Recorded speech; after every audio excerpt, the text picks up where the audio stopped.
Hello and welcome. चलिए तो आज जो है हम C3 साइकिल देख रहे हैं। ठीक है, चलिए तो C3 साइकिल, इसी का दूसरा नाम है केल्विन साइकिल।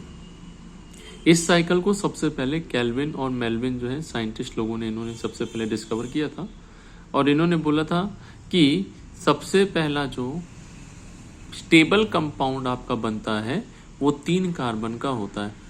यानी कुछ प्लांट के अंदर में कार्बन डाइऑक्साइड को एक्सेप्ट किया जाता है फोटोसिंथेसिस के समय में, और ये जो आपके प्लांट हैं आपके कार्बन डाइऑक्साइड को एसिमिलेट करके लेके जो है पहला स्टेबल कंपाउंड बनाते हैं, जिसको क्या बोलते हैं, C3 कंपाउंड बोलते हैं।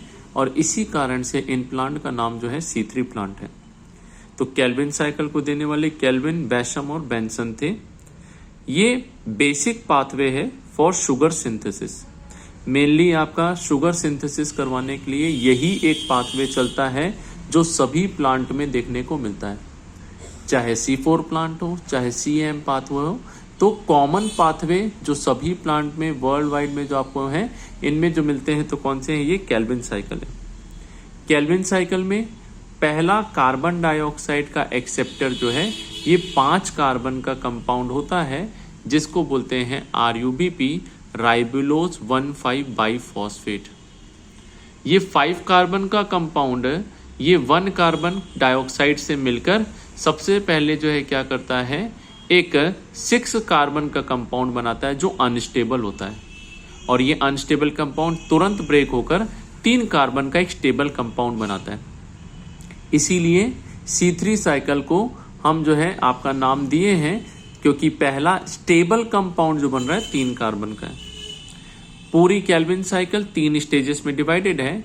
पहली carboxylation, reduction and regeneration. Carboxylation जहां पर कार्बन डाइऑक्साइड क्या करेंगी, जुड़ती हैं। रिडक्शन जहां पर ये 3 कार्बन का कंपाउंड फॉस्फोग्लिसरिक एसिड 3-फॉस्फोग्लिसरल्डिहाइड में कन्वर्ट हो जाता है, जो आगे चल के ग्लूकोज बनाता है। एंड रीजनरेशन जहां पर RUBP वापस से फॉर्म हो जाते हैं। चलिए तो ये है C3 साइकिल, जिसमें सबसे पहले 5 carbon compound RUBP, ribulose bisphosphate, ये कार्बन डाइऑक्साइड से जुड़ता है। एटमॉस्फेरिक कार्बन डाइऑक्साइड जो आपका स्टोमेटा से होती हुई इन मीजोफिल सेल्स के अंदर में जाते हैं। हाइड्रोक्विनोन के प्रेजेंस में 6 कार्बन का इंटरमीडिएट कंपाउंड बनाता है जो अनस्टेबल होता है, एंड इमीडिएटली ये ब्रेक होकर 2-3 कार्बन के मॉलिक्यूल का फॉर्मेशन करता है, फॉस्फोग्लिसरिक एसिड और phosphoglycerate. This phosphoglycerate further it gets converted into 1,3-biphosphoglyceraldehyde। 1,3-biphosphoglyceraldehyde में कन्वर्ट करने के लिए यहाँ जो एंजाइम यूज होता है फॉस्फोग्लिसरेट काइनेज होता है, और इस प्रोसेस के समय जो है क्या हो रहा है, ATP यूज हो रहा है। ठीक है, और ये ATP जो है आपका क्या होगा, ये कन्वर्ट हो जाता है आपका ADP में, एडिनोसिन डाइफॉस्फेट में। नाउ दिस 1,3-biphosphoglyceraldehyde ये फर्दर आपका 1,3-biphospho से फॉस्फेट निकल जाएगा, तो ये 3-phosphoglyceraldehyde में आपका कन्वर्ट हो जाता है। दिस 3-phosphoglyceraldehyde ये जो है आपके एक NADPH2 को रिड्यूस करके NADP प्लस मॉलिक्यूल का फॉर्मेशन करता है। तो process that is phosphoglyceric acid से फॉस्फोग्लिसरल्डिहाइड का बनना, ये क्या है, रिडक्शन है। फॉस्फोग्लिसरिक एसिड 3 कार्बन का कंपाउंड, फॉस्फोग्लिसरल्डिहाइड ये भी 3 कार्बन का कंपाउंड है। नाउ यहां पर हमने देखा कि एक RUBP कार्बन डाइऑक्साइड से मिलकर 6 कार्बन का कंपाउंड बन रहा था, और ये 6 कार्बन यहां पर कितने, 3 कार्बन का बना है, मतलब 2 मॉलिक्यूल बने। अब इस 2 मॉलिक्यूल से आपके 2 मॉलिक्यूल 1,3-बाइफॉस्फो, और इससे 2 जो है आपके फॉस्फोग्लिसरल्डिहाइड का फॉर्मेशन होता है। इसी को हम बोलते हैं ट्रायोस फॉस्फेट। क्या कहलाता है ये, triose phosphate. This phosphoglyceraldehyde is known as triose phosphate, और यहाँ पर इसको कन्वर्ट करने के लिए एंजाइम यूज होता है glyceraldehyde phosphate dehydrogenase enzyme. Now this triose phosphate और फॉस्फोग्लिसरल्डिहाइड ये 2 मॉलिक्यूल बने हैं, इस 2 मॉलिक्यूल को अगर हम देखेंगे तो ये 3 कार्बन है, तो 3 × 2 6 कार्बन का जो है आपका क्या होना चाहिए, ग्लूकोज फॉर्म हो जाना चाहिए। इन केस अगर ये दोनों मिलके ग्लूकोज बनाते तो फिर RUBP का फॉर्मेशन पॉसिबल नहीं था। इसीलिए ये जो आपके 6 कार्बन जो आपका कंपाउंड है, that is 2 molecule and 2 molecule दोनों मिला के 6 कार्बन बना।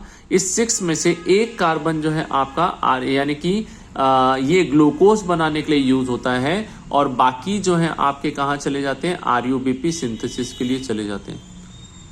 तो एक बार का ये जो प्रोसेस है, दैट इज ये ग्लिसरॉल्डिहाइड 3 फॉस्फेट से RUBP का बनना, this is known as regeneration. And इस रीजनरेशन प्रोसेस में भी एक ATP यूज होता है। ठीक, तो इस प्रकार से अगर हम C3 साइकिल देखेंगे तो यहां पर पहला स्टेप कार्बोक्सिलेशन, जहां पर RUBP कार्बोक्सिलेज, दूसरा रिडक्शन जहां पर फॉस्फोग्लिसरॉल्डिहाइड बनता है, और यहां पर रीजनरेशन जहां RUBP बन रहा है। इस प्रोसेस के थ्रू या इस प्रोसेस के दौरान जो है आपका ये एक ग्लूकोज में कितने कार्बन है, 6 कार्बन है। तो एक कार्बन डाइऑक्साइड आपका यूज हो रहा है किसको बनाने के लिए, एक ग्लूकोज को बनाने के लिए। तो यहां पर मुझे ग्लूकोज बनाने के लिए इस साइकिल को 6 बार चलानी पड़ती है। तो यहां पर वी नो कि 1 carbon dioxide will produce 2 glyceraldehyde 3 phosphate. तो 6 कार्बन डाइऑक्साइड कितने बनाएंगे, 12 बनाएंगे। 12 में से आपके 6 जो है कहाँ यूज हो जाते हैं, तो ये जो है आपके 6 जो है यूटिलाइज हो जाते हैं फॉर मेकिंग योर ग्लूकोज बनाने के लिए, और बाकी के बचे हुए जो है 30 मॉलिक्यूल जो आपके कार्बन के हैं RUBP सिंथेसिस में चले जाते हैं। नाउ एक केल्विन साइकिल में आपका कितना एनर्जी यूज होता है, तो देखिए सिंगल साइकिल में यहां फॉस्फोग्लिसरॉल्डिहाइड से यहां पर 1,3-बाइफॉस्फोग्लिसरेट बनाने में एक ATP लगता है।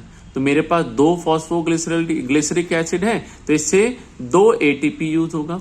सिमिलरली यहां पर एक 1,3-बाइफॉस्फोग्लिसरॉल्डिहाइड से 3 फॉस्फोग्लिसरॉल्डिहाइड बनाने में यहां पर एक NADPH2 लगता है। तो ये पूरा प्रोसेस करने के लिए 2 बार करने के लिए 2 NADPH2। तो यहां से यहां तक में आपके 2 ATP और 2 NADPH2 यूज होता है। एंड लास्ट जो है यहां पर जो है आपका क्या है, ये रिएक्शन एक ही बार चलता है। 6 में से 5 इधर गया और एक इधर चला गया, तो ये रीजनरेशन सिंगल स्टेप प्रोसेस है। तो इसलिए यहाँ ATP कितना यूज होता है, सिंगल। तो टोटल ATP देखेंगे तो एक साइकिल में जो है आपका 3 ATP, 1 + 2 3 ATP एंड 2 NADPH2 का फॉर्मेशन होता है, यूज होता है, सॉरी। ठीक है, तो ओवरऑल ये साइकिल कितनी बार चल रही है, 6 बार चल रही है। तो overall we have 6 × 3 that is 18 ATP and 6 × 2 that is 12 NADPH2 का फॉर्मेशन होता है, यूज होता है। ठीक है, तो we have carboxylation where carbon dioxide fixation in stable organic intermediate. This is very crucial step of Calvin cycle where carbon dioxide is utilized for carboxylation of RUBP. This is catalyzed by enzyme RUBP carboxylase. This enzyme has also got oxygenation activity. Therefore, this enzyme is also known as Rubisco. एक और नाम है राइबोलोज bisphosphate carboxylase oxygenase कहलाता है। ठीक है, now इस carboxylation से 2 मॉलिक्यूल फॉस्फोग्लिसरेट का या फॉस्फोग्लिसरिक एसिड का बनता है। सेकेंड स्टेप है रिडक्शन, जहां पर सीक्वेंशियली रिएक्शंस होते हैं और इस रिएक्शन में आपके 2 ATP और 2 NADPH2 जो है यूज होते हैं, that is phosphorylation and reduction जो है आपका यहाँ पर होता है। ठीक, और यहाँ पर रिडक्शन के बाद में फॉस्फोग्लिसरॉल्डिहाइड का फॉर्मेशन होता है। एक ग्लूकोज मॉलिक्यूल बनाने के लिए 6 केल्विन साइकिल रिक्वायर्ड होती है। लास्ट स्टेप जो है आपका रीजनरेशन, जहां पर कंटिन्यू साइकिल को करना है तो आपको यहां पर कार्बन डाइऑक्साइड एक्सेप्टर मॉलिक्यूल को रीजनरेट करना पड़ता है, दैट इज RUBP। इस स्टेप के लिए जो है आपके for this in regeneration step for RUBP formation ATP required होता है फॉस्फोराइलेशन के लिए। हर कार्बन डाइऑक्साइड से आपका केल्विन साइकिल में एंटर करने के लिए यहाँ पर जो है 2 ATP और एक NADPH2 यूज होता है।